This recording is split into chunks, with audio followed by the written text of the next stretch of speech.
One of the most storied rivalries in WCW history belongs to two Hall of Fame legends, Ric Flair and Sting. Since their first encounters in the 1980s, fans witnessed pure magic anytime these two stepped into the squared circle.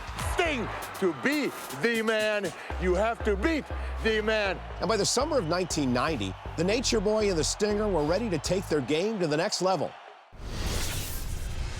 Sting is just a matter of hours now before you face the champion for the title. What are your thoughts? I'd be a liar, Gordon, if I was to say that I wasn't nervous. This is what we came to see, the heavyweight championship of the world. Great American Bash, 1990. Sting is still relatively new. There comes a time where you have an opportunity to really make somebody. This is a crowning moment right here. The young man that people say will dominate the 90s against the man that has dominated the 80s, the Nature Boy. You got to remember that Flair was probably at that time at or near the top of his game. Wow, unreal. Sting was like magic. He was so over and good looking. I mean, you're just not going to hate Sting ever. Now Sting trying to go for the figure four. This crowd now is standing. I mean, it was huge. They wanted to see this match, and they wanted to see the kid from Venice Beach, California, pull this thing off and become world champion. Here comes Flair, going for the figure four. Sting's got it, inside cradle, to get me all. Yes! A new heavyweight champion of the world has been crowned.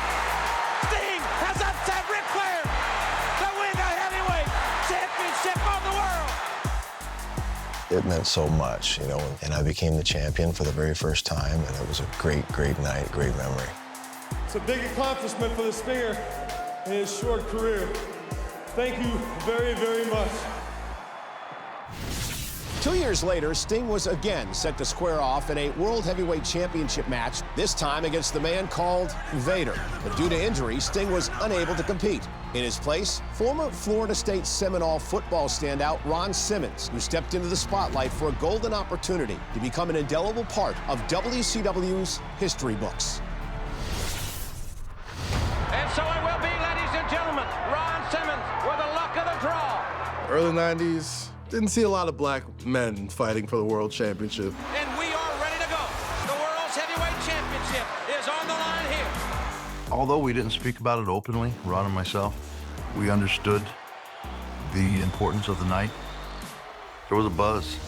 This is the opportunity that Ron Simmons has longed for.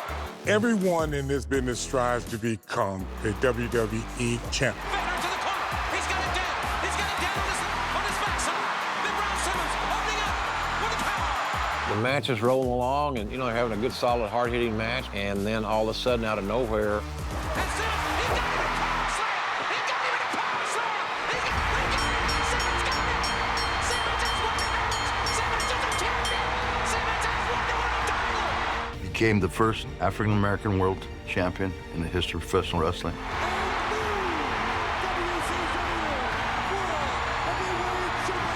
Couldn't tell you what that did for me as a kid.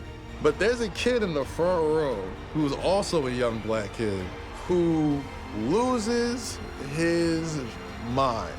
That's the kid I would have been at that age.